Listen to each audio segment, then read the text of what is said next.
नमस्कार। आपका हमारे YouTube चैनल पर बहुत बहुत स्वागत है। इस समय हम संस्कृत के व्याकरण के प्रश्नों को हल कर रहे हैं, हिंदी के व्याकरण के प्रश्नों को हल कर रहे हैं। व्याकरण के हर एक टॉपिक आपका इसमें कवर किया जाएगा। जितने भी व्याकरण होते हैं सारे व्याकरण पे प्रश्न करवाया जाएगा।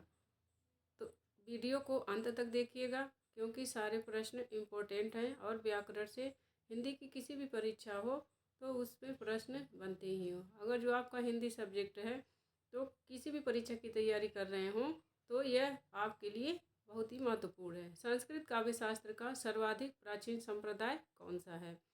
अलंकार संप्रदाय, वक्रोक्ति संप्रदाय, रस संप्रदाय, ध्वनि संप्रदाय। इसका करेक्ट आंसर हो जाएगा रस संप्रदाय। आगे है, प्राप्त सामग्री के आधार पर संप्रदाय का प्रवर्तक किसे माना जाता है? वामन, दंडी, कुंतक, भरत मुनि। तो इसका करेक्ट आंसर हो जाएगा भरत मुनि। यहाँ पर रस संप्रदाय होगा। प्राप्त सामग्री के आधार पर रस संप्रदाय।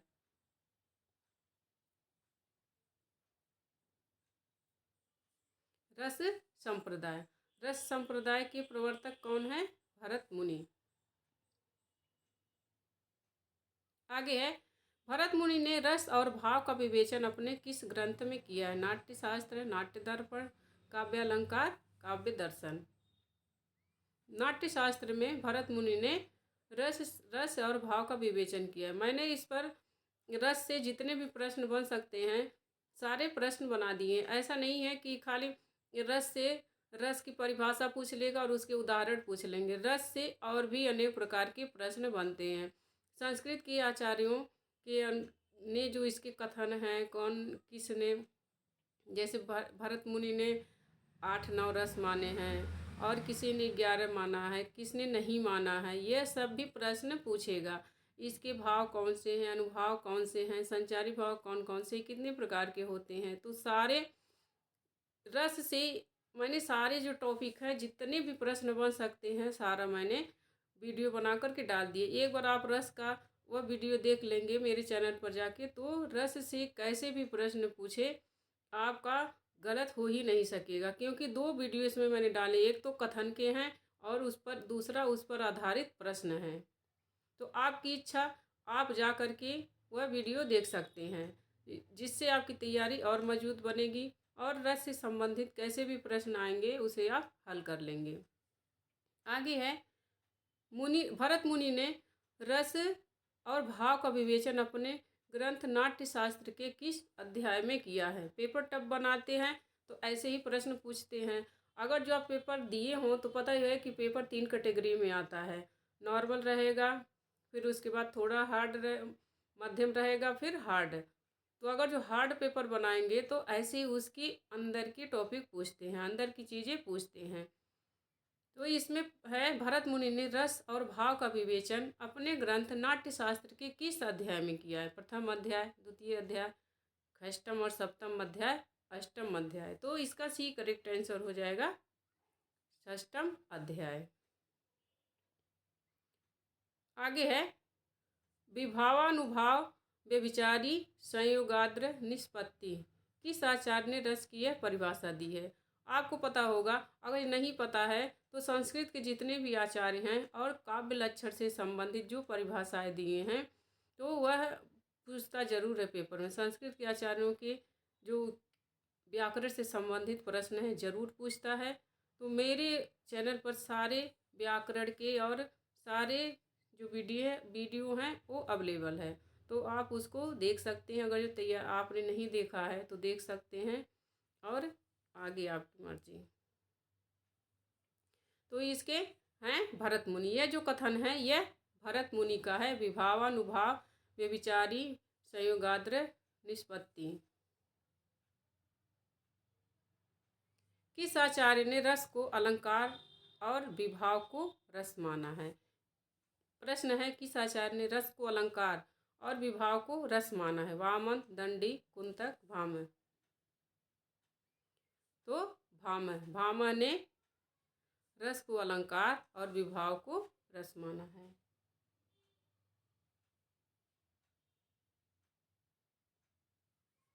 किस आचार्य का मत है कि सभी अलंकारों का ध्येय काव्य को रसमय करना है? वामन, दंडी, कुंतक, भामह।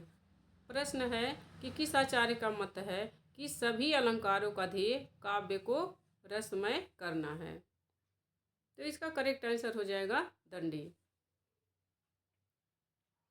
भरत मुनि ने रसों की संख्या कितनी मानी है? 7, 6, 8, 9। सी करेक्ट आंसर हो जाएगा 8 है। भरत मुनि ने प्रमुख रस कितने माने हैं? तो इसका करेक्ट आंसर हो जाएगा 4। निम्न में से किस आचार्य ने वात्सल्य रस को रस नहीं माना है? आचार्य विश्वनाथ, मम्मट, अभिनव गुप्त, हेमचंद्र। तो इसका करेक्ट आंसर हो जाएगा मम्मट। तो यहाँ पर आपको 3 आचार्य मिल जा रहे हैं जिन्होंने वात्सल्य रस को रस माना है। मम्मट के अलावा जितने भी हैं आचार्य सबने वात्सल्य रस को रस माना है। तो इन तीनों में से किसी एक का नाम पूछ सकता है और कहेगा कि इसमें से किस आचार्य हैं जिन्होंने वात्सल्य रस को रस माना है। प्रश्न सारे इम्पोर्टेंट हैं, तो वीडियो को स्किप मत करिएगा, लास्ट तक देखिएगा, क्योंकि इसमें जितने भी प्रश्न हैं सारे व्याकरण से संबंधित है और सारे महत्वपूर्ण हैं। काव्य शोभा करा धर्मान अलंकारान प्रचक्षते किसका कथन है? दंडी, विश्वनाथ, भामह, आनंदवर्धन। तो यह दंडी का कथन है। आगे है रीति संप्रदाय के प्रवर्तक कौन है? भरत मुनि, वामन, दंडी, भामह। तो इसका भी करेक्ट आंसर हो जाएगा वामन रीति संप्रदाय के प्रवर्तक हैं।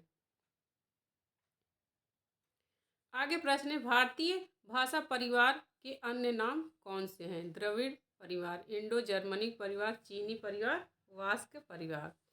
तो भारतीय भाषा परिवार के एक और नाम है इंडो जर्मनिक। भारतीय भाषा परिवार कौन सी है? जो हिंदी की भाषा परिवार है वह क्या है? भारोपीय भाषा परिवार है। हिंदी की भारोपीय भाषा परिवार है और इसके अन्य नाम भी हैं। इसके अन्य नाम है इंडो जर्मनिक, आर्य परिवार, भारत हित्ती परिवार। तो भारोपीय भाषा परिवार के 3 नाम हैं, इंडो जर्मनिक, आर्य परिवार, भारत हित्ती परिवार। आगे प्रश्न है भारतीय आर्य भाषा को कार्यक्रम की दृष्टि से कितने भागों में बांटा गया है? प्राचीन भारतीय भाषा, मध्यकालीन आर्य भाषा, आधुनिक आर्य भाषा। चौथा है उपयुक्त सभी। यहाँ आर्य रहेगा। प्राचीन भारतीय भाषा, मध्यकालीन आर्य भाषा, आधुनिक आर्य भाषा। तो 3 भाषाओं में बटा है, तो इसका करेक्ट आंसर है उपयुक्त सभी। निम्नलिखित में से कौन सी भाषा मध्यकालीन आर्य भाषा नहीं है? संस्कृत, पाली, प्राकृत, अपभ्रंश। इसमें प्रश्न को ध्यान से पढ़ना। पूछ रहा है कि कौन सी भाषा मध्यकालीन आर्य भाषा नहीं है।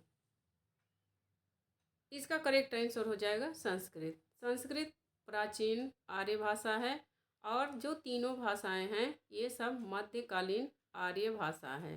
पाली, प्राकृत, अपभ्रंश।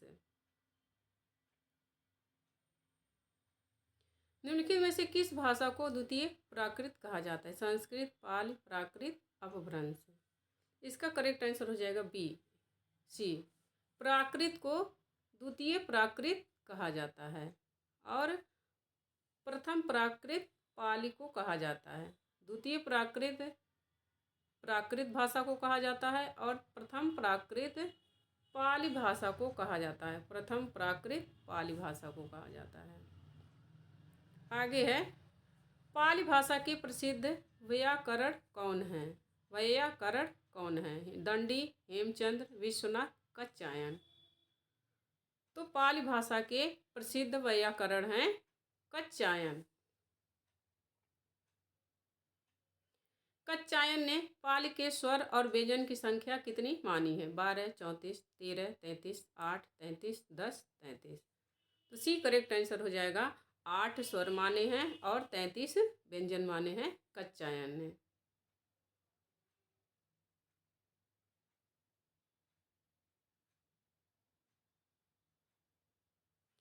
आचार्य दंडी ने अपने प्रसिद्ध ग्रंथ काव्यादर्श में किस भाषा को सर्वोत्कृष्ट प्राकृत भाषा बताया है? अपभ्रंश, पैशाची, महाराष्ट्री, शोरसैनी।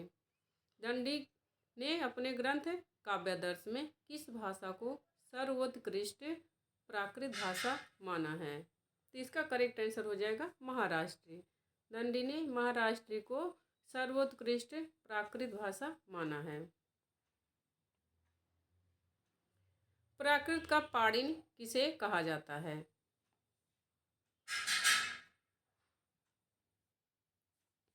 आगे प्रश्न है, प्राकृत का पाणिनि किसे कहा जाता है? हेमचंद्र, वररुचि, पुरुषोत्तम, राम शर्मन।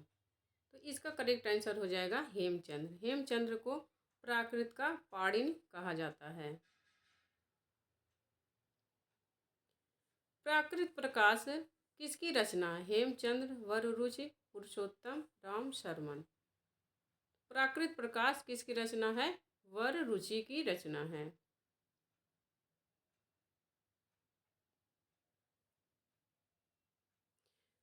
सुमित कुमार चटर्जी ने अपभ्रंश और आधुनिक भारतीय आर्य भाषाओं की बीच की कड़ी किस भाषा को कहा है? अपभ्रंश, पैशाची, अवहट्ट, पाली।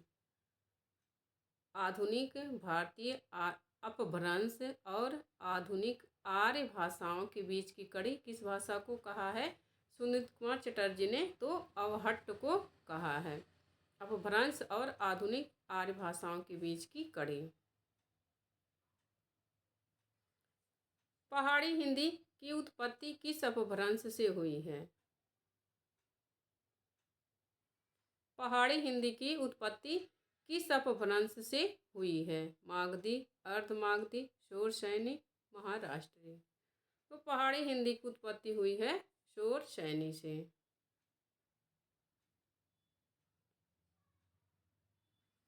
गुजराती हिंदी की उत्पत्ति किस अपभ्रंश से हुई है? मागधी, अर्धमागधी, शोरसैनी, महाराष्ट्री। गुजराती हिंदी की उत्पत्ति हुई है शोरसैनी से। पैशाची अपभ्रंश से किस भाषा का विकास हुआ है? बिहारी, बंगाली, उड़िया, सिंधी। पैशाची अपभ्रंश से किस भाषा का विकास हुआ है? तो इसका करेक्ट आंसर हो जाएगा सिंधी। D correct answer. पैशाची अपभ्रंश से सिंधी का विकास हुआ है।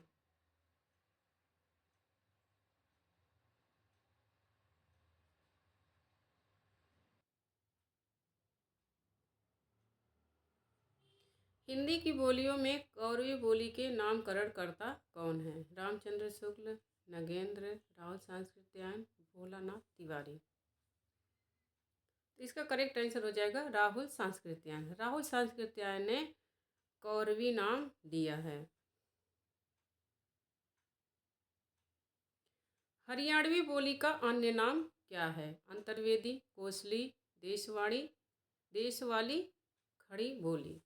इसका सी करेक्ट आंसर हो जाएगा। हरियाणवी बोली का अन्य नाम है देशवाली। तो बोलियों के अन्य नाम और बोलियों की उपबोलियां आपको पता होने चाहिए। मैंने बोली पर भी वीडियो बना दिया है। जितनी भी बोली क्षेत्र हैं, बोलियां, उपबोलियां, उनकी भाषाएं सब पर। ब्रजभाषा बोली का अन्य नाम क्या है? अंतर्वेदी, कोसली, देशवाली, खड़ी बोली। तो ब्रजभाषा की बोली का अन्य नाम है अंतर्वेदी। अवधी बोली का अन्य नाम क्या है? अंतर्वेदी, कोसली, देशवाली, खड़ी बोली। अवधी का अन्य नाम है कोसली। कौरवी बोली का अन्य नाम क्या है? अंतर्वेदी, कोसली, देशवाली, खड़ी बोली। तो कौरवी का अन्य नाम खड़ी बोली है।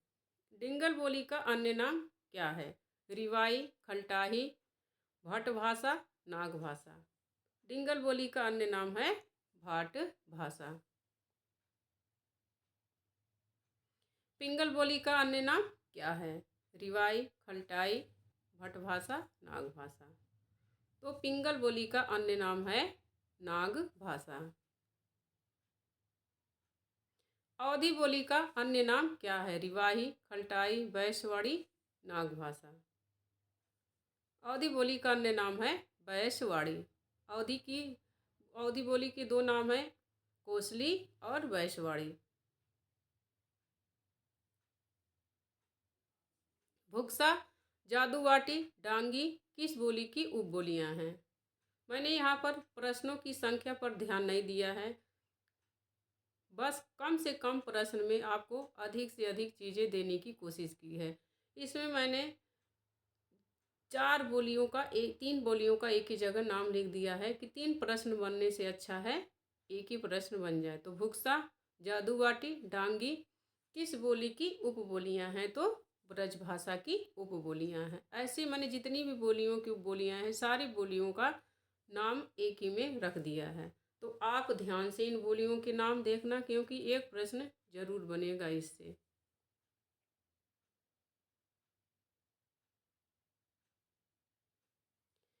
किस आचार्य का मत है कि सभी अलंकारों का ध्येय काव्य को रसमय करना है? वामन, दंडी, कुंतक, भामह।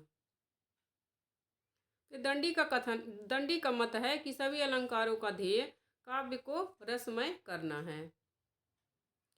भरत मुनि ने रसों की संख्या कितनी मानी है? तो ये हो गया है 8 मानी है।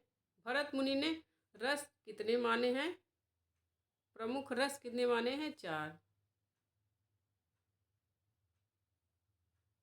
ये सब प्रश्न हो गए, दोबारा आ गए हैं।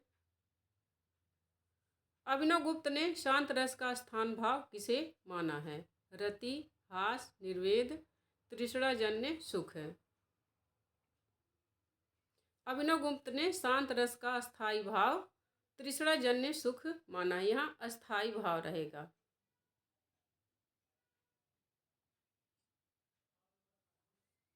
शांत रस का स्थायी भाव तृष्णाजन्य सुख माना है।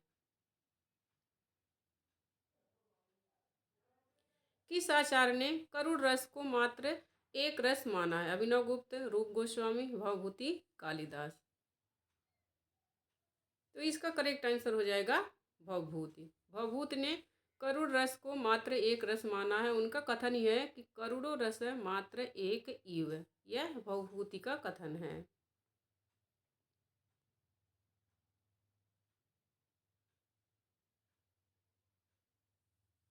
संसार में जो कुछ भी पवित्र है, उज्ज्वल है, विशुद्ध है और दर्शनीय है, उसकी उपमा इससे दी जा सकती है। यह किस आचार्य का कथन है? वामन, दंडी, कुंतक, भरत मुनि। इसका करेक्ट आंसर हो जाएगा भरत मुनि। और यह भरत मुनि ने श्रृंगार रस के बारे में कहा है। प्रश्न एक कथन दे करके यह पूछ सकता है कि भरत मुनि का यह कथन किस रस के बारे में है?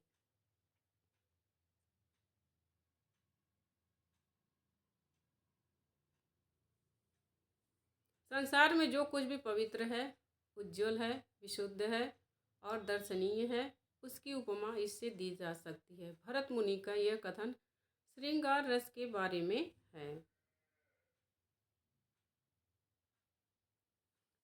सर्वोत्कृष्ट रस किसे माना गया है या किसे रसराज कहते हैं? शांत रस, करुण रस, श्रृंगार रस, वीर रस। तो श्रृंगार रस को सर्वोत्कृष्ट रस कहते हैं।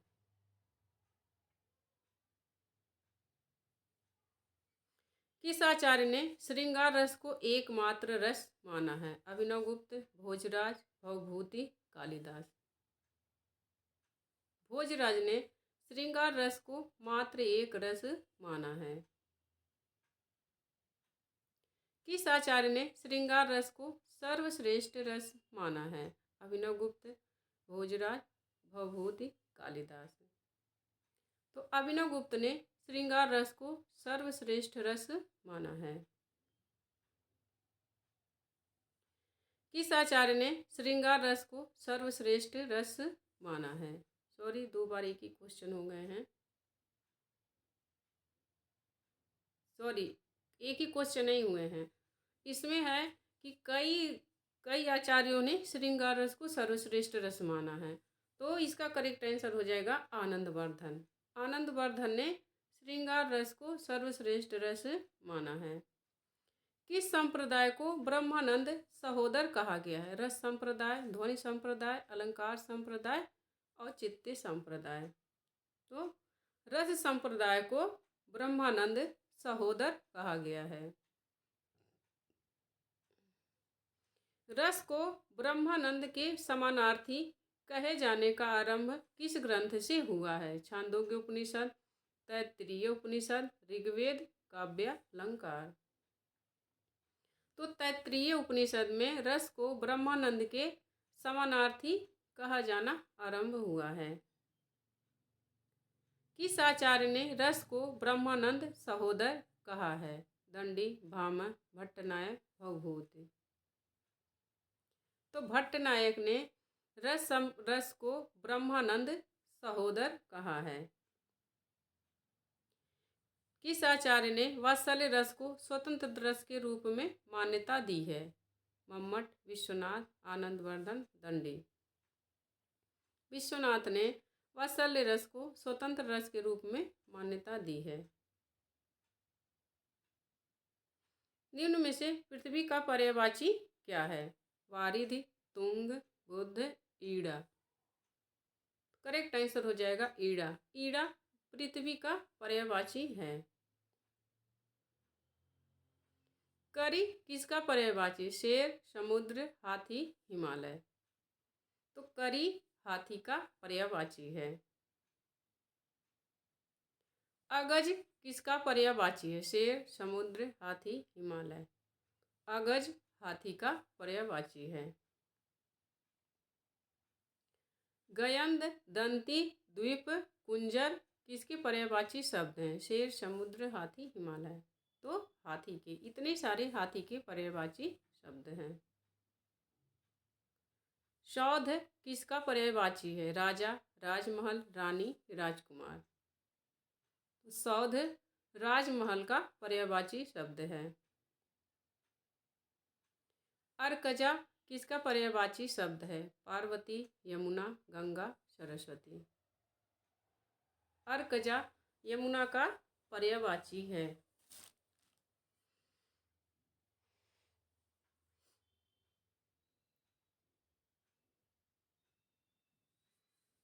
मार्तंड, हिरण्यरेता किसके पर्यायवाची हैं? सर्प, सूर्य, समुद्र, मोर। यह सूर्य की पर्यायवाची मार्तंड, हिरण्यरेता। आद्रि, कंदराकर, कूट, धराधर किसके पर्यायवाची शब्द हैं? आद्रि, कंदराकर, कूट, धराधर। पानी, पक्षी, पर्वत, पंडित। तो यह सब पर्वत के पर्यायवाची हैं। चटक, सारंग किसके पर्यायवाची शब्द हैं? पानी, पक्षी, पर्वत, पंडित। तो ये सब पक्षी की पर्यायवाची हैं। चटक, सारंग। कोविद, बुध, मेधावी, प्रज्ञा, विज्ञ किसके पर्यायवाची शब्द हैं? पानी, पक्षी, पर्वत, पंडित। यह पंडित के पर्यायवाची शब्द हैं। कोविद, बुद्ध, मेधावी, प्रज्ञा, विज्ञ। इनमें से कोई भी एक पूछ सकता है आपसे। आमिष का विलोम क्या होगा? अनामिष, सामिष, निरामिष, मनसे। इसका करेक्ट आंसर हो जाएगा निरामिष। आमिष का होगा निरामिष। व्यक्त का विलोम है सुप्त, विलुप्त, व्यक्त, अव्यक्त। व्यक्त का विलोम है अव्यक्त। आगामी शब्द का विलोम है दूरगामी, विगत, निर्गामी, गुलाम। आगामी का है विगत। पीयूष, सुधा, सोमरस, अमीय, सुरभोग किसके पर्यायवाची हैं? आम, अमृत, अलंकार, अप्सरा। तो यह अमृत की पर्यायवाची हैं। अलकनंदा, देवापगा, शूरपगा, मंदाकिनी किसका पर्यायवाची है? गंगा, यमुना, सरस्वती, गोमती। यह गंगा की पर्यायवाची है अलकनंदा, देवापगा, शूरपगा, मंदाकिनी। निडर में कौन सा समास है? द्वंद्व समास, कर्मधारय, तत्पुरुष, अव्ययी भाव। निडर में अव्ययी भाव समास है। निडर, वे, नी, बे, यथा, ये सब चीज़ें जो जहाँ लगी रहती हैं वहाँ अव्ययी भाव समास होता है।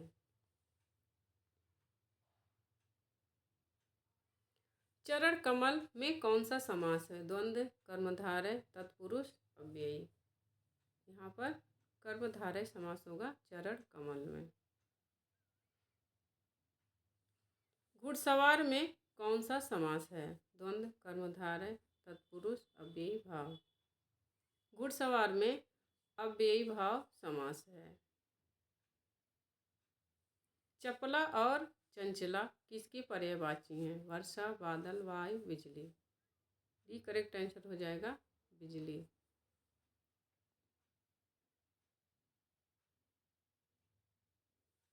समर्थ को नहीं दोष गुसाई, लोकोक्ति का सही अर्थ क्या है? निर्बल की सब लोग सहायता करते हैं, सबल का कोई दोष नहीं देखता, निर्बल का कोई दोष नहीं देखता है, सबल का दोष सब कोई देखता है। इसका करेक्ट आंसर हो जाएगा सबल का कोई दोष नहीं देखता है, समर्थ को नहीं दोष गुसाई। जीवितेश में कौन सी संधि है? दीर्घ संधि, वृद्धि संधि, गुण संधि, यण संधि। तो जीवितेश में गुण संधि होती है। समायोचित में कौन सी संधि होती है? दीर्घ, वृद्धि, गुण, यण। तो यहाँ भी गुण संधि होती है। सर्वगुणोपेतः में कौन सी संधि है? सर्वगुणोपेतः, दीर्घ संधि, वृद्धि संधि, गुण संधि, यण संधि। यहाँ पर भी गुण संधि होगी। देवर्षि में कौन सी संधि है? दीर्घ, वृद्धि, गुण, यण। यहाँ पर भी गुण संधि होगी। देवर्षि, देव, धन, ऋषि।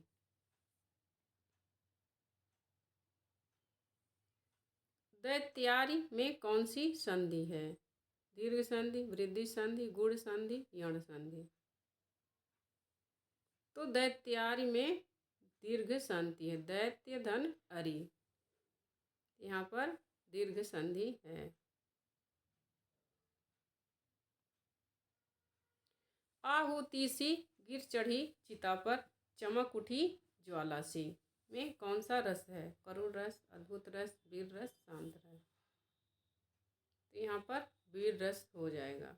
यह सुभद्रा कुमारी चौहान की झांसी की रानी की समाधि पर कविता से लिया गया है।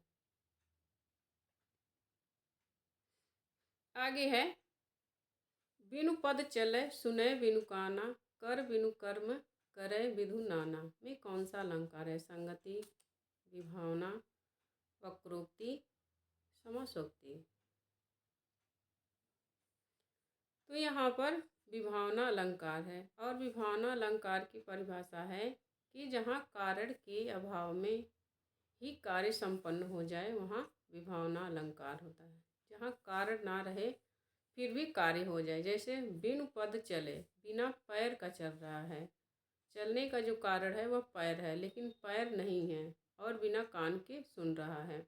तो विभावना अलंकार की परिभाषा यह इसका बहुत ही प्रसिद्ध उदाहरण है। अक्सर विभावना अलंकार में यही उदाहरण देता है, बिनु पद चले सुने बिनु काना। आगे है टिहरी, गढ़वाल, चमोली, उत्तरकाशी किस बोली का बोली क्षेत्र है? कन्नौजी, बुंदेली, गढ़वाली, कुमाऊनी। तो यह गढ़वाली का क्षेत्र है। गढ़वाल दिया ही है, लेकिन और इसके अलावा और भी हैं। तो मान लो गढ़वाल ना दे करके टिहरी, चमोली, उत्तरकाशी दे दे, तो इसका इस बोली का गढ़वाली बोली का बोली क्षेत्र क्या है? टिहरी, चमोली, उत्तरकाशी। यहाँ पर मैंने प्रश्नों की संख्या पर कम ध्यान दिया है और इसमें कम प्रश्न में अधिक चीज़ें देने की कोशिश की है। मैनपुरी, गुड़गांव, भरतपुर, करौली किस बोली का बोली क्षेत्र है? इसमें से पेपर में एक बोली अक्सर देता है या दो क्षेत्र दे देगा, इससे ज़्यादा नहीं देगा। तो मैनपुरी, गुड़गांव, भरतपुर, करौली किस बोली का बोली क्षेत्र है? बुंदेली, अवधी, ब्रजभाषा, कौरवी। तो यह ब्रज भाषा का बोली क्षेत्र है। इस पर भी मेरे चैनल पर वीडियो अवेलेबल है। पावरी, बनाफरी, लोधांती, निभट्टा किस बोली की उपबोलियां हैं? बुंदेली, अवधी, ब्रजभाषा, कौरवी। तो ये सब बुंदेली की उपबोलियां हैं। पावरी, बनाफरी, लोधांती, निभट्टा। जोलहा, गहोरा, जूडर किस बोली का उपबोली है? किस बोली की उपबोलियां हैं? रिवाई, खलटाई, बैशवाड़ी, नागभाषा। तो ये सब अवधी की बोलियां हैं, बैशवाड़ी या अवधी। जोलहा, गहोरा, जूडर अवधी की उपबोलियां हैं। थोड़ी अगर जो लिखने में थोड़ी बहुत मिस्टेक हो गई है तो आप उसके लिए क्षमा करना।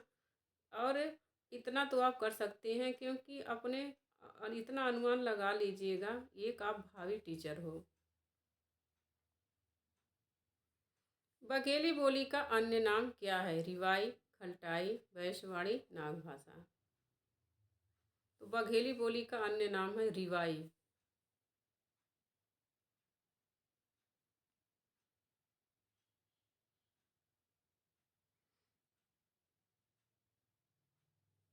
रीवा, जबलपुर, मंडला, मिर्ज़ापुर किस बोली के बोली क्षेत्र हैं? बुंदेली, अवधी, ब्रजभाषा, बघेली। तो ये सब बघेली के क्षेत्र हैं। रीवा, जबलपुर, मंडला, मिर्ज़ापुर।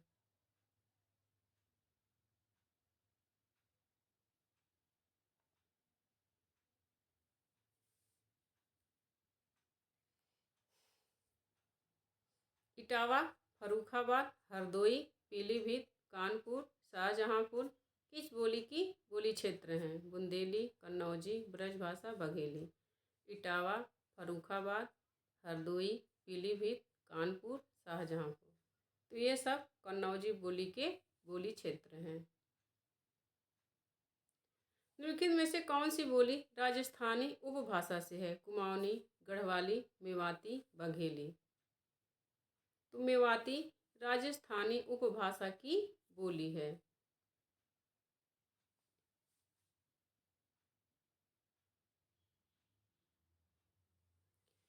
पश्चिमी हिंदी की उपबोली कौन सी है? मेवाती, मारवाड़ी, दक्षिणी, गढ़वाली। तो सी करेक्ट आंसर हो जाएगा दक्षिणी। पश्चिमी हिंदी की उपभाषा की बोली है दक्षिणी। कारवां सराय में कौन सा समास है? द्वंद्व, कर्मधारय, तत्पुरुष, अव्ययी भाव। तो कारवां सराय में तत्पुरुष समास है। पंचक्की में कौन सा समास है? द्वंद्व, कर्मधारय, तत्पुरुष, अव्ययी भाव। इसमें भी तत्पुरुष समास है। पानी की चक्की। बेखटक में कौन सा समास है? द्वंद्व, कर्मधारय, तत्पुरुष, अव्ययी भाव। इसमें अव्ययी भाव समास है। बीचों बीच में कौन सा समास है? द्वंद्व, कर्मधारय, तत्पुरुष, अव्ययी। इसमें भी अव्ययी भाव समास। अव्ययी भाव समास पहचानने का सबसे आसान तरीका है कि यह किसी भी परिस्थितियों में बदलता नहीं है। वो शब्द ये शब्द चाहे जिसके साथ लगा दिया जाए वह वही रहेगा। लिंग, वचन, काल, समय, पुरुष किसी के साथ नहीं बदलता है। तो ये अंदाज लगा सकते हैं आप। वर जीते सर मैन के ऐसे देखे मैन, हरिणी के नैनानुते हरिणी के ये नैन। इसमें कौन सा अलंकार है? अनुप्रास, रूपक, उत्प्रेक्षा, यमक। तो यहाँ पर यमक अलंकार होता है। यमक अलंकार की परिभाषा ये, जहाँ पर कोई शब्द एक से अनेक बार आए और उसका अर्थ अलग अलग हो, वहाँ पर यमक अलंकार होता है। प्रधानाध्यापक में कौन सा समास है? द्वंद्व, कर्मधारय, तत्पुरुष, अव्ययीभाव। तो यहाँ पर कर्मधारय समास होगा। प्रधान है जो अध्यापक। कर्मधारय में उपमेय उपमान रहते हैं और विशेषण विशेष्य रहते हैं।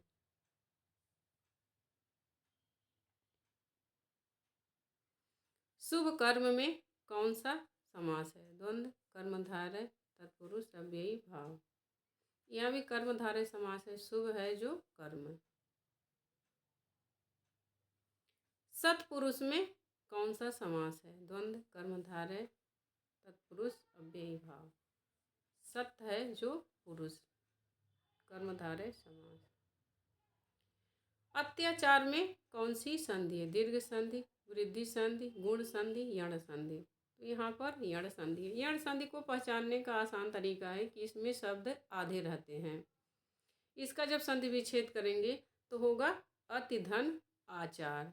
तो इसमें पहले पद में जो शब्द संधि विच्छेद करेंगे तो पहले शब्द में ई और बाद में आते हैं। तो यहाँ पर यण संधि। इसमें पहचानने का ही ट्रिक है कि इसमें शब्द आधे रहते हैं। अत्याचार जैसे दिया है तो इसमें तय आधा है। स्वागत में कौन सी संधि है? दीर्घ, वृद्धि, गुण, यण। तो यहाँ पर भी यण संधि है। इसका संधि विच्छेद होगा सु, धन, आगत। तो स्वागत। अन्वेषण में कौन सी संधि है? दीर्घ, वृद्धि, गुण, यण। यहाँ भी यण संधि है। तथैव में कौन सी संधि है? दीर्घ, वृद्धि, संधि, गुण, यण। यहाँ पर वृद्धि संधि है। वृद्धि संधि के पहचानने के जो शब्द हैं उसको पहचानने का तरीका है कि इसमें अय और औ शब्द रहते हैं। बस जहाँ अय और औ शब्द रहे वहाँ पर आप तुरंत वृद्धि संधि लगा दो। जहाँ आधे अक्षर रहे वहाँ यण संधि लगाओ। जहाँ ए और ओ रहे वहाँ पर दीर्घ संधि होती है, नहीं सॉरी गुण संधि होती है। जहाँ पर अय और औ रहे वहाँ पर वृद्धि संधि होती है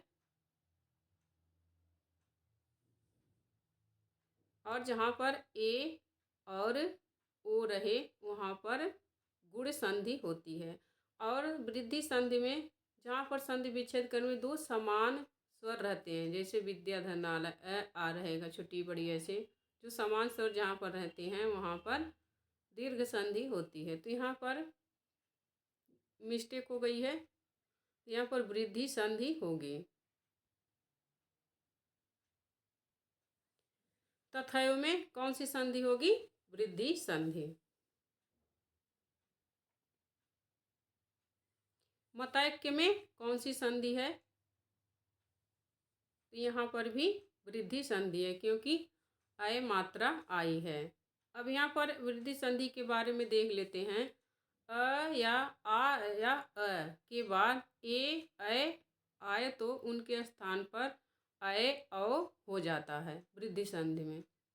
आ के बाद ए अय आएगा तो उसका अय और औ होगा। लेकिन जो शब्द हैं उसमें यही मतलब है कि जिसमें अय और औ शब्द आए वहाँ पर वृद्धि संधि होती है। मध्वर्य में कौन सी संधि है? दीर्घ, वृद्धि, गुण, यण।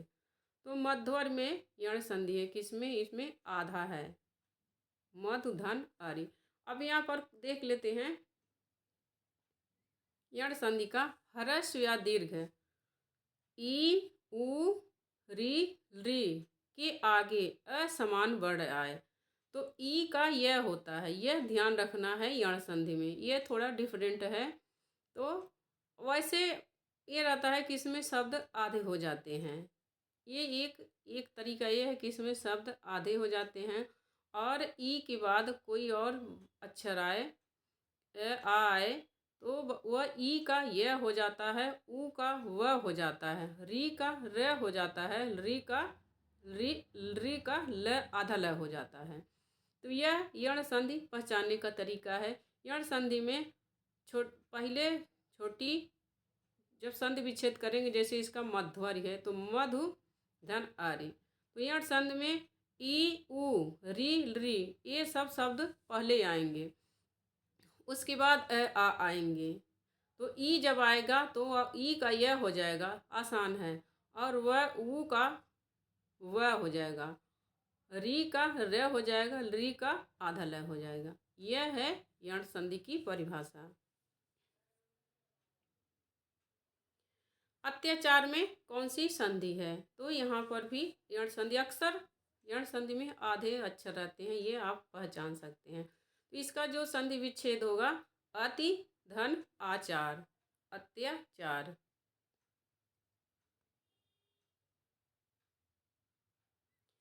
पित्रादेश में कौन सी संधि है? दीर्घ वृद्धि गुण यण। तो यहाँ पर भी यण संधि है, तो इसमें री पहले आएगा और बाद में आ आएगा। री उसमें दिया, ये री के बाद असमान स्वर आए, आ आए, तो वहाँ री का र हो जाएगा।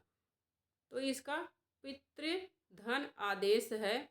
तब जब शब्द बनेगा पित्रादेश, तो त में र लगा है, पित्रादेश यण संधि है और इसका ये है। कालोचित्यम में कौन सी संधि है? तो मैंने बता ही दिया है पहचानने का तरीका, और ऐ। यह आप ध्यान रखना, मैंने इस पर ट्रिक भी बना दी है, तो आप उसे शॉर्ट में बनाई है तो देख लेना। दीर्घ संधि, वृद्धि संधि, गुण संधि, यण संधि। तो कालोचित्यम में वृद्धि संधि है, काल धन औचित्यम। दध्यत्र में कौन सी संधि है? दीर्घ संधि, वृद्धि संधि, गुण संधि, यण संधि। तो यहाँ पर भी यण संधि है, यहाँ भी आधा अक्षर आया, दधि धन अत्र, यण संधि है।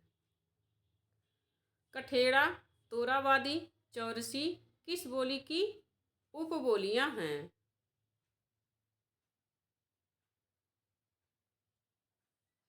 किस बोली की उपबोलियां हैं? कठेड़ा, तोरावादी, चौरसी, मेवाती, मालवी, जयपुरी, कुमाऊनी। तो इसकी उपबोलियां हैं जयपुरी। यहाँ पर मैंने लगा दिया है जितनी भी बोलियां हैं उनकी उपबोलियों का टेबल है, तो आप इसे देख सकते हैं। जयपुरी का कठेड़ा, तोरावादी, चौरसी। मेवाती का अहिरवाटी, राठी, गुजरी, नहेर, कठर। मालवी का सोडवानी, रत्नाली, रागड़ी, भोयारी, पाठवी। ये सब उपबोलियां हैं। कुमाऊनी की गंगोला, दानपुरिया, भोटिया, खसपुरिया, चौठारखिया आदि। गढ़वाली का नगपुरिया, बघानी, बसौलिया, मांझ, कुमैया। खड़ी बोली का पूर्वी कौरवी, पश्चिमी कौरवी, पहाड़ ताली, बिजनौरी। ये सब खड़ी बोली की उपबोलियाँ। तो ये सब इम्पोर्टेंट हो जाती है खड़ी बोली, क्योंकि हमारी हिंदी खड़ी बोली में ही है। तो पूर्वी कौरवी तो सब जानते हैं, पहाड़ ताली और बिजनौरी ये इसकी उपबोलियाँ हैं। हरियाणवी की जाटू, बांगरू। ब्रज भाषा की भरतपुर, डांगरी, माथुरी, भुक्सा, अंतर्वेदी। बुंदेली की राठौरी, लोहाती, बनाफरी। अवधी की बैसवाड़ी, बनौधी, मिर्जापुरी, कोसली। कोसली भी है, तो इसमें कोसली नहीं दिया है, तो यहाँ आप कोसली कर लो।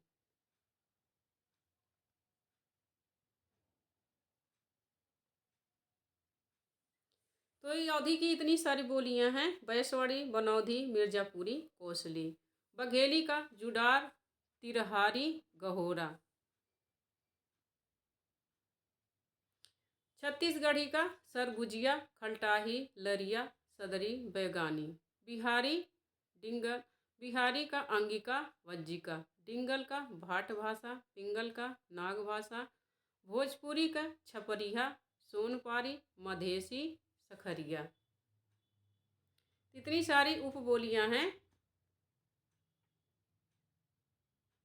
ननु शब्दार्थौ काव्यम किसकी उक्ति है? दंडी, कुंतक, रुद्रट, भामह। तो यह रुद्रट का कथन है। यहाँ पर हमने जो काव्य के लक्षण हैं और जितने भी कवि हैं उनके संस्कृत के काव्य लक्षण और लक्षण से संबंधित आचार्यों के जो कथन हैं वह मैंने यहाँ पर टेबल लगा दिया है, आप देख लीजिए। शब्दार्थौ सहितम काव्यम गद्यम पद्यम च तद्धिता भाम। शरीर तावदिष्टार्थ व्यच्छिन्ना पदावली दंडी। काव्य शब्दोयम गुणालंकार संस्कृत्यो शब्दार्थयो वर्तते वामन। ननु शब्दार्थौ काव्यम रुद्रट। ये सारे जितने भी हैं संस्कृत के आचार्यों के कथन काव्य लक्षण से ये आते हैं पेपर में, तो इम्पोर्टेंट हैं। शब्दार्थ शरीर तावत काव्यम आनंदवर्धन का। शब्दार्थौ सहितम वक्र कवि व्यापार शालिनी कुंतक।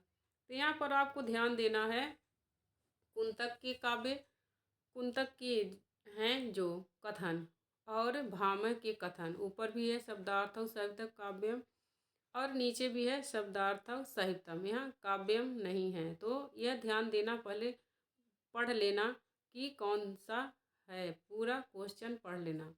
शब्दार्थौ साहित्यम वक्र कवि व्यापार शालिनी, कभी इतना दे देता एक ही लाइन, नीचे का नहीं देता है। बंधे व्यवस्थित हो काव्यम तद्धिता हृदय कारिणे, यह कुंतक का कथन है। तो कुंतक का याद कर सकते हैं व्यापार शालिनी और भामा का याद कर सकते हैं शब्दार्थौ सहितम काव्यम। भोजराज का है निर्दोष गुणवत् काव्य अलंकारम लहरई कृतम, ये सब भोजराज के हैं। तद्दोषौ शब्दार्थौ, ये मम्मट के बहुत बार पेपर में पूछे गए हैं, भोजराज का बहुत कम बार पूछा गया है, लेकिन तो ये सब मम्मट के, आनंदवर्धन के, कुंतक के, रुद्रट के, भामा के, दंडी के, ये सब प्रश्न पूछे गए हैं। तद्दोषौ शब्दार्थौ सगुणवान कृति पुनः क्वापि, तो मम्मट का पुनः क्वापि, एक एक की पॉइंट सबके का कथनों से आप माइंड में रख लीजिए और रट डालिए। काव्य विशिष्ट शब्दार्थ साहित्य संदलंकृति क्षेमेंद्र, ये हेमचंद्र का इम्पोर्टेंट है। अदोषौ सगुणौ सालंकारौ च शब्दार्थौ काव्यम हेमचंद्र। निर्दोषा लक्षणवती सरितिर्गुणा भूषणा, यह जयदेव का है। मोस्ट इम्पोर्टेंट है विश्वनाथ का और जगन्नाथ का, ये बहुत बार पेपर में पूछा जाता है। वाक्यम रसात्मकम काव्यम किसका है, विश्वनाथ, ये मोस्ट इम्पोर्टेंट है ये वाला, विश्वनाथ और जगन्नाथ है।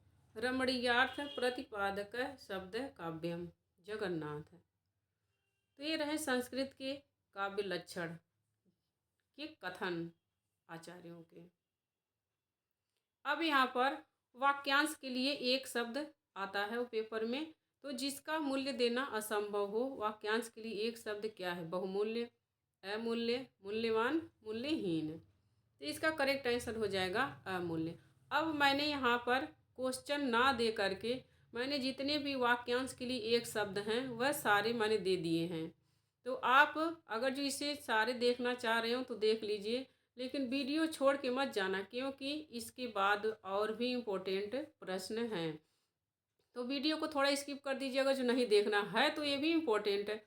मैंने कम से कम 100 वाक्यांश के लिए 100 वाक्यांश मैंने इस पर दिए हैं, जो सारे ही इम्पोर्टेंट है और किसी न किसी परीक्षा में पूछे गए हैं। तो यह सब वाक्यांश के लिए एक शब्द देखते हैं, उसके बाद और भी महत्वपूर्ण प्रश्न हैं। तो वीडियो छोड़ के मत जाना कि वाक्यांश के लिए एक शब्द इतने सारे आ गए तो मैं नहीं देखूँगा, नहीं। आप अगर इसे नहीं देखना चाहते हो तो ना देखिए, लेकिन हैं ये भी इम्पोर्टेंट, बहुत सारे इम्पोर्टेंट है, तो आप इसे देख लो। जो ईश्वर में विश्वास रखता हो उसे आस्तिक कहते हैं, जो नष्ट ना हो उसे अनश्वर कहते हैं, जिसके समान कोई दूसरा ना हो अद्वितीय, जो देखने में सुंदर लगता हो दर्शनीय, जो चलता ना हो अचल, जो कम खर्च करता हो मितव्ययी, अधिक समय तक टिके रहने वाला दीर्घकालीन। मैंने सारे इम्पोर्टेंट लिए हैं, क्योंकि मैंने सोचा इतने सारे क्वेश्चन बनाने से क्या फ़ायदा, वैसे ही आंसर दे दो। जिनकी गिनती ना हो सके वह है अनगिनत, जिसमें रस हो सरस, अच्छे आचरण वाला सदाचारी, जानने का इच्छुक जिज्ञासु, जहाँ कठिनता से जाया जाए, दुर्गम, ये सब पेपर में आए हुए प्रश्न है। अगर जो आप एग्ज़ाम दिए होंगे तो पता होगा, अगर जो पहली बार दे रहे हैं तो ये सब पेपर में आए हुए हैं। जहाँ पहुँचना आसान हो, सुगम। जो इंद्रियों से परे हो, मोस्ट इम्पोर्टेंट, अगोचर। जिसने इंद्रियों को वश में कर लिया हो, जितेंद्रिय। जिसने इंद्रियों को वश में कर लिया हो या जिसने इंद्रियों को जीत लिया हो, उसे जितेंद्रिय कहते हैं। जहाँ जाया ना जा सके, अगम्य। जिसकी संख्या ज्ञात न की जा सके, असंख्य। जो बिना वेतन काम करे, अवैतनिक। काम है, यहाँ काम रहेगा। जो बिना वेतन काम करे, अवैतनिक। चारों ओर चक्कर काटना, परिक्रमा। जिसकी पत्नी मर चुकी हो, विधुर। चांदी जैसा, रुपहला। मोस्ट इम्पोर्टेंट है, चांदी जैसा। चांदी को रूपा भी कहते हैं, तो चांदी जैसा है रुपहला। सोने जैसा, सुनहरा। जो सब कुछ जानता हो, सर्वज्ञ। जो बहुत जानता हो, बहुज्ञ। जो कम जानता हो, अल्पज्ञ। यह कम रहेगा, कम। जो कम जानता हो, अल्पज्ञ। किए गए उपकार को न मानने वाला, कृतघ्न। और किए गए उपकार को मानने वाला कृतज्ञ होता है। जिसमें कुछ करने की क्षमता न हो, अक्षम है। अभी अभी स्नान किया हुआ, सद्य स्नाता। जंगल की अग्नि, दावाग्नि। जो वंदना करने योग्य हो, वंदनीय। जिसकी आने की कोई तिथि ना हो, अतिथि। जीने की उत्कट इच्छा, जिजीविषा। जिसका कोई शत्रु पैदा ही ना हो, अजात शत्रु। जो जीता न जा सके, अजेय। जिसकी भुजाएं घुटने तक हों, अजान बाहु। ये पेपर में आया हुआ है। संयम से और कम बोलने वाला, मितभाषी। जो सदा से चला आ रहा है, शाश्वत। जिसकी आशा न की गई हो, अप्रत्याशित। जिसकी उपमा न दी जा सके, अनुपम। जिसने कोई अपराध नहीं किया हो, निरपराध। दूसरों पर आश्रित रहने वाला, पराश्रित। जो मापा न जा सके, अपरिमेय। पीने की इच्छा रखने वाला, पिपासु। जिसे कठिनता से जाना जा सके, दुर्बोध। ये सब दुर्बोध, क्षितिज, ये सब मोस्ट इम्पोर्टेंट हैं। वह स्थान जहाँ पृथ्वी और आकाश मिलते दिखाई देते हैं, क्षितिज। जो कठिनता से समझ में आए, दुर्गेय। किसी के पीछे चलने वाला, अनुगामी। जो शरण में आया हो, शरणार्थी। जिसे भुलाया ना जा सके, अविस्मरणीय। जल स्थल दोनों जगह रहने वाले प्राणी, उभयजीवी। अनुचित बात के लिए आग्रह, मोस्ट इम्पोर्टेंट, दुराग्रह। अपने आप को धोखा देने वाला, आत्मवंचक, मोस्ट इम्पोर्टेंट। वह व्यक्ति जो अपने ऋणों को चुकता करने में असमर्थ हो गया हो, उसे क्या कहेंगे, दिवालिया। पृथ्वी से संबंधित, पार्थिव। कल्पना से परे, कल्पनातीत। इसमें सारे मैंने इम्पोर्टेंट लिए हैं। जो बात इंद्रियों द्वारा न जानी जा सके, अतीन्द्रिय। प्रारंभ से अंत तक, आद्योपांत। जिसका उच्चारण न किया जा सके, अनुच्चरित। गोद लिया हुआ पुत्र, मोस्ट इम्पोर्टेंट, दत्तक। आशा से अधिक, आशातीत। जो परिणय सूत्र में न बधा हो, अविवाहित या अपरिणीत। शास्त्रों की अच्छी जानकारी हो, शास्त्री या शास्त्रज्ञ। सेना के ठहरने का स्थान, बैरक या छावनी। फेंक कर चलाया जाने वाला हथियार, प्रक्षेपास्त्र। जो काटा न जा सके, अविभाज्य। या जिसका विभाजन ना हो सके, अविभाज्य। जिसका निवारण ना हो, अनिवार्य। जिसके पास कुछ ना हो, अकिंचन। किसी बात का गूढ़ रहस्य जानने वाला, मर्मज्ञ। किसी बात पर बार बार जोर देना, पिष्ट पेषण। सर्वसाधारण में गाया जाने वाला गीत, लोकगीत। करुण स्वर में चिल्लाने की ध्वनि, चित्कार।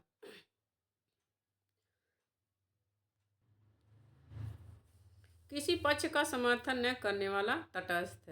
गद्य पद्य में साहित्य रचना, चंपू काव्य। टे से छोटे दोष को खोजने वाला छिद्रान्वेषी। आवश्यकता से अधिक वर्षा अतिवृष्टि। राज्य के प्रधान शासक, यहाँ शासक रहेगा। शासक द्वारा दिया या निकाला गया आदेश शासनादेश। जिसका मन किसी दूसरी ओर लगा हो अन्य मनस्क। मोस्ट इम्पोर्टेंट है अन्य मनस्क। अलग अलग अवयवों के लिए एक में जोड़ना संयोजन। धरती और आकाश के बीच का स्थान अंतरिक्ष। जिस अंतरिक्ष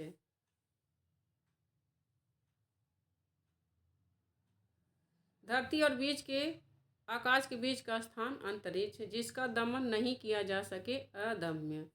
जो विधान द्वारा मान्य हो वैधानिक। जो सामान्य नियम के विरुद्ध हो अपवाद। आवश्यकता से कम वर्षा अनावृष्टि।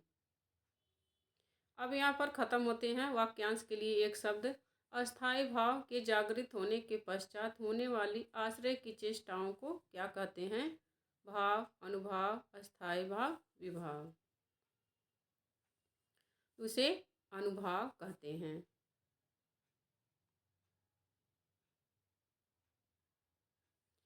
आचार्य विश्वनाथ, अभिनव गुप्त, हेमचंद्र और भानुदत्त आदि ने किस रस को स्वतंत्र रस के रूप में मान्यता दी है? मोस्ट इम्पोर्टेंट है। यहाँ पर सारे आचार्यों का नाम दे दिया है। आचार्य विश्वनाथ, अभिनव गुप्त, हेमचंद्र और भानुदत्त ने किस रस को स्वतंत्र रस के रूप में मान्यता दी है? श्रृंगार, वात्सल्य, वीर, हास्य। यहाँ पर ये जितने भी आचार्य हैं इन लोगों ने वात्सल्य रस को स्वतंत्र रस के रूप में मान्यता नहीं दी है। वात्सल्य रस को स्वतंत्र रस के रूप में मान्यता किसने नहीं दी है? मम्मट ने। मोस्ट इम्पोर्टेंट है। किस अनुभाव को अयत्नज कहा जाता है? कायिक, वाचिक, सात्विक, आहार्य। तो जो सात्विक है उसे अयत्नज कहा जाता है।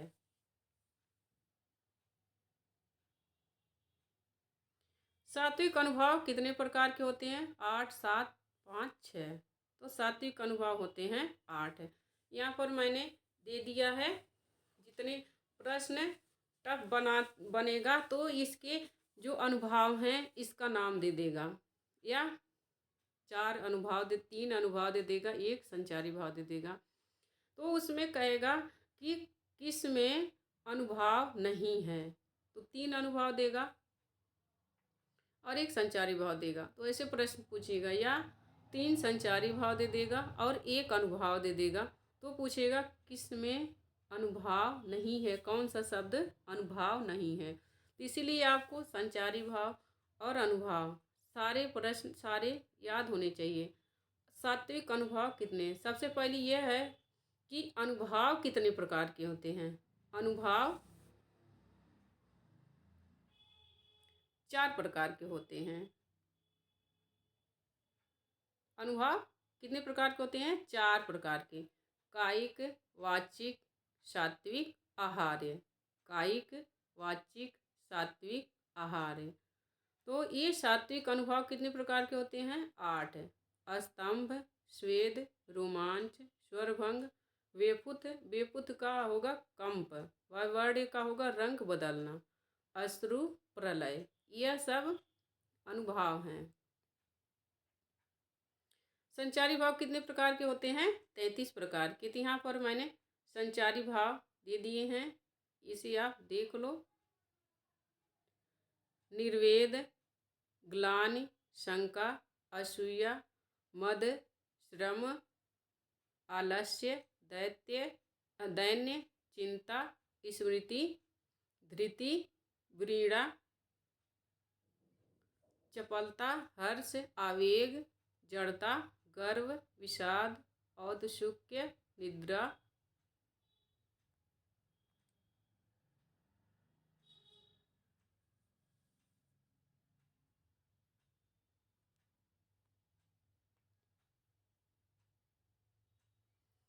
इस ये 33 हैं। 33 का इसमें आप अगर नाम लिखना चाहें तो आगे पीछे करके लिख लेना। सुक्ति, विबोध, अमर्ष, अभित्था, उग्रता, मति, व्याधि, उन्माद, मरण, त्रास, वितर्क, मोह। ये सब 33 यहाँ पर हैं।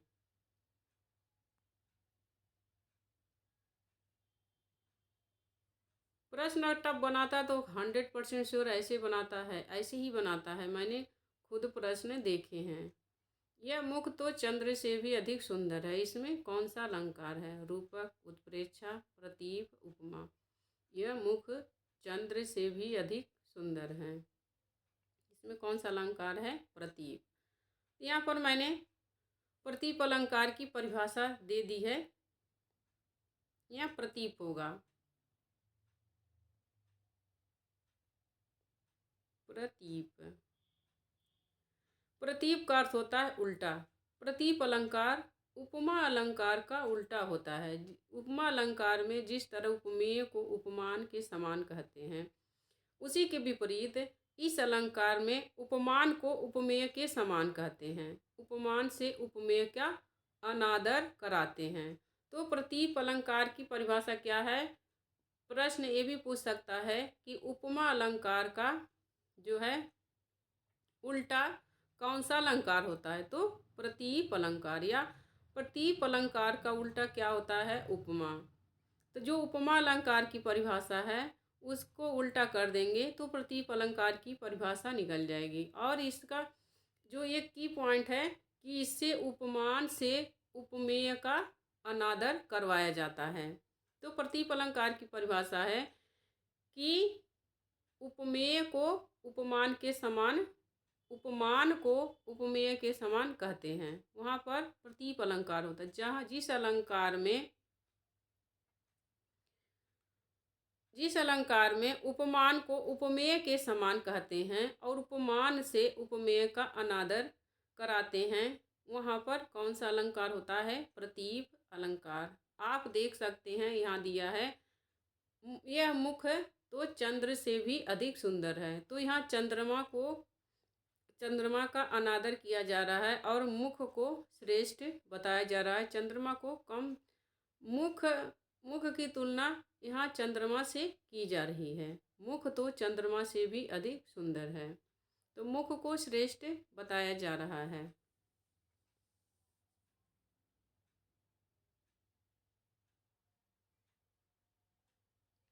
पाहन जिम पर गर्व करूं, हो ही कठिन अपार, चित्त दुर्जन के देखिए तो से लाख हजार। इस पंक्ति में कौन सा है अलंकार? तो प्रतीप अलंकार। सिय मुख समता किम करूं, चंद बापुरु रंक। सीता जी की मुख की समानता कैसे करूं? चंद तो बेचारा, चंद बापुरु रंक। ये चंद कैसा है? बापुरु है, रंक है, माने गरीब है। तो जहाँ पर उपमेय का उपमान से अनादर किया जाता है, यह देखना है आपको कि जिसकी उपमा दी जाती है। अब जैसे आँख की उपमा दी जाती है मीनाक्षी, मछली जैसी आँखों से, तो आँख को ही कह दिया जाए कि इसकी जो मछली की आँखें हैं, आँख उसको कह दिया जाए कि यह मीनाक्षी, न कह के कुछ और कह दिया जाए। जैसे मुख की तुलना की जाती है चंद्रमा से, तो इसमें सीता जी का मुख कह रहे हैं कि सीता जी का मुख इतना सुंदर है कि उनकी तुलना किससे की जा सके। वैसे ही आँख का है, अच्छी आँख को माना जाता है मीनाक्षी। तो यह मीनाक्षी उसको उल्टा कर दिया जाए तो वहाँ पर प्रतीप अलंकार होता है। यहाँ पर प्रतीप अलंकार होगा। एक और यहाँ पर उदाहरण है प्रतीप अलंकार का, नवल नखत मन जड़ित मुकुट। यह भी प्रतीप अलंकार का उदाहरण है। गरल गरल नहीं खल वचन, विष जे दाहि प्राण। इसमें कौन सा अलंकार है? गरल गरल नहीं खल वचन, विष जे दाहि प्राण। रूपक, उत्प्रेक्षा, प्रतीप, अपनहुति अलंकार। तो यहाँ पर अपनहुति अलंकार होता है। यहाँ पर मैंने अपनहुति अलंकार की परिभाषा दी है कि जहाँ उपमेय को झूठ कहकर उपमान को सच्चा ठहराया जाए वहाँ पर अपनहुति कहा जाता है। उपमान उपमेय जिसकी तुलना की जाती है उसे उपमेय कहते हैं, और उपमान जिससे तुलना की जाती है उसे उपमान कहते हैं। तो जहाँ पर जिसकी तुलना की जाए उसे झूठा कह दिया जाए और जिसकी तुलना की जाती है उसे सच्चा ठहराया जाए, वहाँ पर अपनहुति अलंकार होता है। मैंने और सारे अलंकार इसमें नहीं लिए क्योंकि उत्प्रेक्षा, रूपक, उपमा, यमक ये सब तो सब लोग जानते हैं, लेकिन ये थोड़ा कठिन था इसीलिए दे दिए। जैसे उपमा अलंकार की परिभाषा है कि जिसकी तुलना की जाए उसमें सी और सा ये सब जैसे शब्द रहते हैं, वहाँ पर उपमा अलंकार होता है कि यह इसके जैसा है। और उत्प्रेक्षा में कल्पना की जाती है, मनु मानो, जनु जानो, ये सब उसकी परिभाषा उसके पहचानने के लक्षण हैं। रूपक में अभेद रहित आरोप होता है कि उपमेय और उपमान में भेद नहीं रह जाता। तो ये सब थोड़े, क्योंकि इंटर से हम लोग पढ़ते हुए आते हैं शब्दालंकार अर्थ अलंकार में, तो याद रहते हैं लोगों को, लेकिन तो ये थोड़े ऐसे अलंकार हैं जो कम जानते हैं सब लोग और पेपर में ये सब आते ही हैं। तो इसीलिए मैंने यहाँ पर ये सब अलंकार रखे हैं। जहाँ उपमेय को झूठा कहा जाए और उपमान को सच्चा कहा जाए वहाँ पर अपनहुति अलंकार होता है।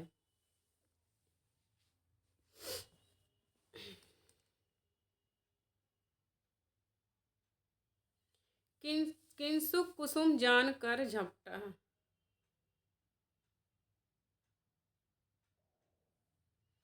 किंसुक कुसुम जानकर भंवरा, जानकर झटका, भंवरा सुख की लाल चोंच पर, तोते ने निष्ठोर चलाई, जामुन का फल उसे समझकर। इसमें कौन सा अलंकार है? भ्रांतिमान, संदेह, दृष्टांत, अतिशयोक्ति। तो यहाँ पर भ्रांतिमान अलंकार है कि गलती से भ्रमवश किसी चीज़ को कोई दूसरी चीज़ मान लिया जाए, वहाँ पर भ्रांतिमान अलंकार होता है। इस अलंकार में किसी एक वस्तु को भ्रम के कारण और ही समझने का वर्णन रहता है। आगे री सख मोह बचाए या मतवारे भ्रमर से, डस्यो चाहत मुख आए भरम भरो बारिश गुने। ये सब तीन यहाँ पर और अन्य उदाहरण हैं भ्रांतिमान अलंकार के। कि एक तो बहुत ही प्रसिद्ध है कि किंसिक कुसुम जानकर भंवरा, झपटा सुख की लाल चोंच पर, तोते ने भी चोंच चलाई उसे काला जैसे जामुन समझकर। तो और यह है नाक का मोती अधर की कांति से, बीच दाड़िम का समझकर भ्रांति से, देख कर सुकमौन हुआ यह कौन है। और एक और है कि नाइन पाँव महावर दैन के, नाइन बैठी आए, फिर पाँव महावरी एड़ी मीड़त जाए। ये भी बहुत ही प्रसिद्ध भ्रांतिमान अलंकार का उदाहरण है। तो इसमें मैंने नहीं लिखा है, आप लिख सकते हैं कि पाँव महावर दैन के, नाइन बैठी आए, फिर पाँव महावरी में एड़ी मीड़त जाए।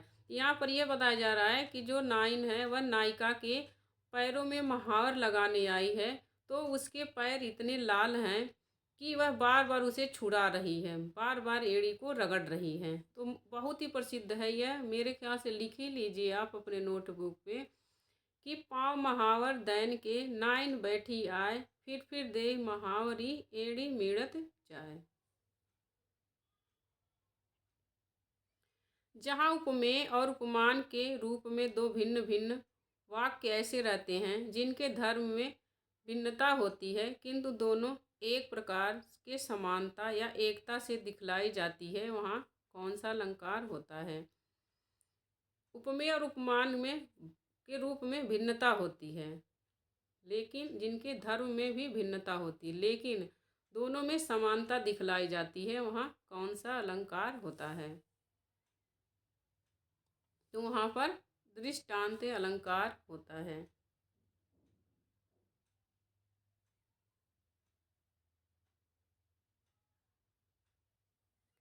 कुलय प्रकाश एक सुत, नहीं अनेक सूत्र निंद, चंद एक तम हरय, नहीं ठडगन के वृंद। इस पंक्ति में कौन सा अलंकार है? भ्रांतिमान, संदेह, दृष्टांत, अतिशयोक्ति। तो यहाँ पर दृष्टांत अलंकार है।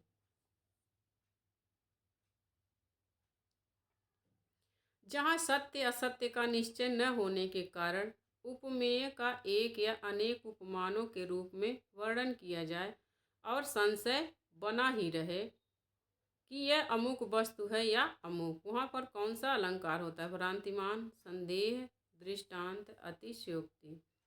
तो वहाँ पर संदेह अलंकार होता है। संदेह अलंकार में यह निश्चित ही नहीं हो पाता है कि कौन सी चीज़ है।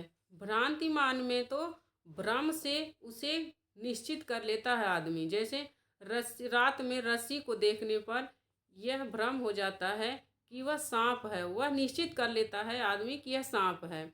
लेकिन संदेह में यह निश्चित नहीं हो पाता है कि वह चीज़ क्या है। जहाँ पर निश्चित ना हो सके कि वह वस्तु क्या है, वहाँ पर संदेह अलंकार होता है। जहाँ सत्य असत्य का निश्चय न होने के कारण उपमेय का एक या अनेक उपमानों के रूप में वर्णन किया जाए और संशय बना ही रहे, वहाँ कौन सा अलंकार होता है? तो वहाँ पर संदेह अलंकार होता है।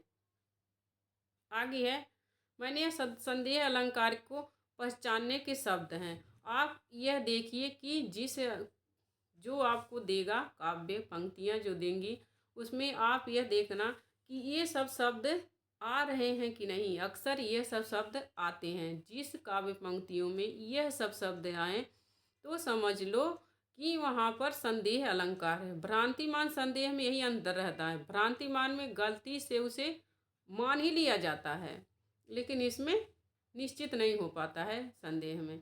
तो जिस काव्य पंक्तियों में संदेह ये चीज़ें या कि धव, या तव, की, कै आदि शब्द आए तो वहाँ पर कौन सा अलंकार होगा? संदेह अलंकार।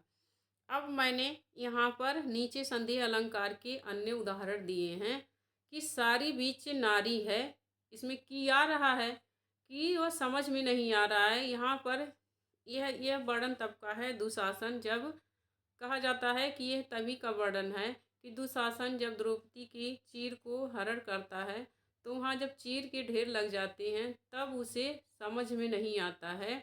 तब कहता है कि सारी बीच नारी है कि नारी बीच सारी है, सारी की ही नारी है कि नारी की ही सारी है। तो इसमें की शब्द आया है।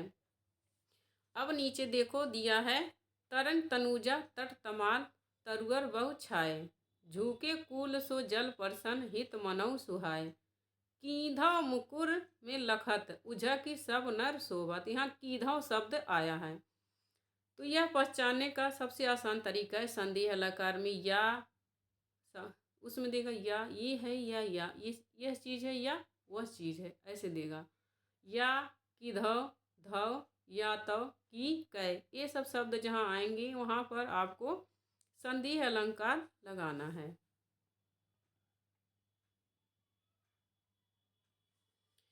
जहाँ किसी वस्तु का इतना बढ़ा चढ़ाकर वर्णन किया जाए कि वह चीज़ असंभव प्रतीत होने लगे, वहाँ कौन सा अलंकार होता है? भ्रांतिमान, संदेह, दृष्टांत, अतिशयोक्ति। तो यहाँ पर अतिशयोक्ति अलंकार होता है। अतिशय उक्ति हो जाए। अतिशय उक्ति माने कथन होता है कि जहाँ किसी वस्तु का इतना बढ़ा चढ़ाकर वर्णन किया जाए कि वह लगे ही ना कि संभव है, असंभव लगने लगे, वहाँ पर अतिशयोक्ति अलंकार होगा। यहाँ पर हम देखेंगे उदाहरण अतिशयोक्ति अलंकार के। यहाँ पर मैंने 3 उदाहरण दिए हैं। हनुमान की पूँछ में लगन न पाई आग, लंका सिगरी जल गई गए निशाचर भाग, साकेत नगरी है यही गगन में स्वर्ग से मिलने जा रहे। अब कोई नगर स्वर्ग में कैसे जा सकती है? तो यह यहाँ पर अतिशयोक्ति है। आगे है, आगे नदियाँ पड़ी अपार, घोड़ा कैसे उतरे पार, राणा ने देखा इस पार, तब तक घोड़ा था उस पार। ये अतिशयोक्ति अलंकार की है। आगे है, जहाँ कोई सामान्य अर्थात व्यापक सिद्धांत या कथन किसी विशेष अर्थ या सीमित सिद्धांत या कथन से पुष्ट किया जाए अथवा कोई विशेष सिद्धांत किसी सामान्य सिद्धांत से पुष्ट किया जाए, वहाँ कौन सा अलंकार होगा?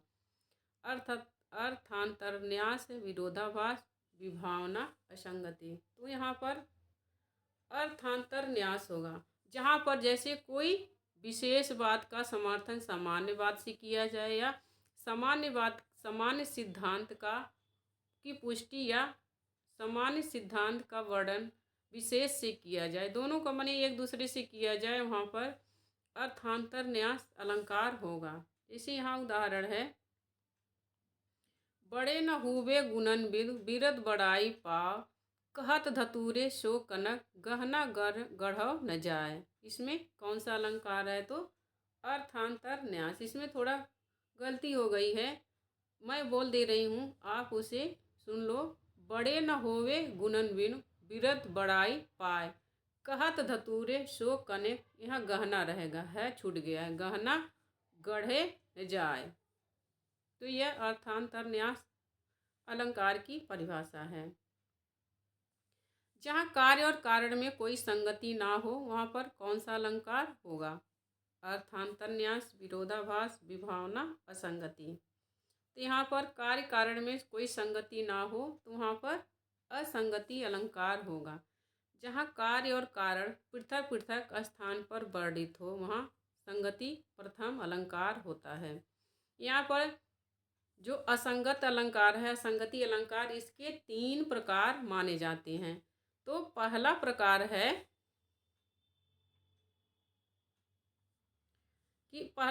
है इसका कि जहाँ पर कार्य और कारण अलग अलग स्थान पर वर्णित हो, वहाँ असंगति प्रथम अलंकार होगा। यहाँ अ रहेगा संगति में, असंगति।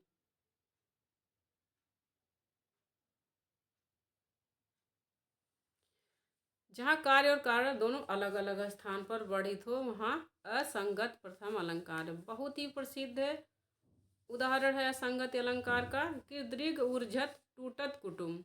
आंखें मिलती है लेकिन क्या है? टूटता है परिवार। तो यहाँ कार्य और कारण में जो कार्य और कारण कार्य हो रहा है और कारण कहीं और घटित हो रहा है। आंखें, नायक नायिका की आंखें मिल रही हैं लेकिन टूट क्या रहा है? परिवार। तो यहाँ पर जहाँ पर कार्य और कारण अलग अलग स्थान पर वर्णित हो, वहाँ पर असंगति प्रथम अलंकार होता है। तो यह जो उदाहरण है, यह असंगति प्रथम का उदाहरण है कि दृग ऊर्जत टूटत कुटुंब, जुरत चतुर्चित प्रीति, परत गांठ दुर्जन हिये, दई नई यह रीत। यह बिहारी का दोहा है। अब दूसरा है, जहाँ सीमित, यह गलत हो गया है, जहाँ सीमित स्थान में करने योग्य कार्य को किसी अन्य स्थान में होना कहा जाए, वहाँ द्वितीय असंगत अलंकार होता है। पलनी पीक अंजन अधर, धरे महावर भाल, आज मिले सो भली करी, भले बने हो लाल। यहाँ पर सीमित स्थान में करने योग्य कार्य माने कोई कार्य को जहाँ किया जाता है कार्य, उस कार्य को किसी अन्य जगह किया जाए। जैसे अधर, पलनी पीक अंजन अधर, होठों पर अंजन लगा लें, और महावर को माथे पर लगाया जाए। वहाँ पर माने कार्य कारण में असंगति हो, लेकिन इसमें यह है कि जो प्रसिद्ध उदाहरण हैं, जो प्रसिद्ध चीज़ें जहाँ की जाती हैं, वहाँ न करके उस चीज़ को कहीं और किया जाए, वहाँ पर द्वितीय संगति अलंकार होगा। और तीसरा है, जहाँ किसी कार्य को करने को प्रस्तुत होने पर उसके विपरीत कार्य कर डाला जाए, वहाँ असंगति तृतीय अलंकार होता है। कि जहाँ कोई कार्य करने के लिए प्रस्तुत हो, कार्य किया जाए लेकिन उसके विपरीत कार्य हो जाए, वहाँ पर असंगति तृतीय अलंकार होता है। अगर ये वीडियो यह असंगति अलंकार नहीं समझ में आए तो 2 बार देख लीजिएगा, फिर भी नहीं समझ में आए तो आप हमें कमेंट करके बताइएगा। क्योंकि जैसे अगर जो लेक्चरार की और जो बड़ी परीक्षाएं होती हैं, DSB PGT KVS TGT PGT, हमें इसका जो पेपर का पैटर्न होता है, ELT का भी पेपर का, GIC का, इसका पैटर्न भाई होता है। तो ऐसे प्रश्न जरूर पूछते हैं। तो अगर जो समझ में आपको नहीं आए तो बताना।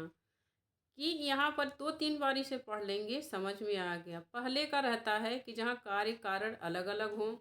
दूसरे का होता है जहाँ कोई कार्य जिस कार्य के लिए उचित हो, प्रसिद्ध हो, वहाँ न हो करके किसी और जगह हो जाए। और तीसरा है कि आप कार्य को करने जा रहे हो, कोई और काम, और हो जाए कोई और कार्य। तो वहाँ पर तृतीय असंगत तृतीय अलंकार होता है। जैसे शंकर आए अमंगल कीनो। यहाँ शंकर जी आएंगे किस लिए? मंगल काम करने के लिए आएंगे। लेकिन शंकर आए और काम क्या कर दें? बुरा कर दें, अमंगल कर दें, माने उसके विपरीत कार्य कर दें। जिसकी आप उम्मीद लगाए हो वह काम न हो करके आपका उसके साथ बुरा हो जाए, तो वहाँ पर असंगति तृतीय अलंकार होगा। आगे है बूंद आघात सह गिर कैसे, खल के वचन संत सह जैसे। इसमें कौन सा अलंकार है? अर्थांतरन्यास है, उदाहरण अलंकार, असंगत है। तो यहाँ पर उदाहरण अलंकार है। बूंद आघात सह गिर कैसे, खल के वचन संत सह जैसे। तो यहाँ पर कैसे और जैसे ये सब शब्द आते हैं। उदाहरण अलंकार को पहचानने का यही आसान तरीका है कि इसमें जैसे चीज़ें आती हैं उदाहरण दे के समझाई जाती हैं। हमें है कि जो बूंद है आघात, आघात माने चोट, पर्वत कैसे सहें, तो नीचे उसका उदाहरण दे रहा है कि जैसे दुष्ट के वचन संत लोग सहन कर जाते हैं।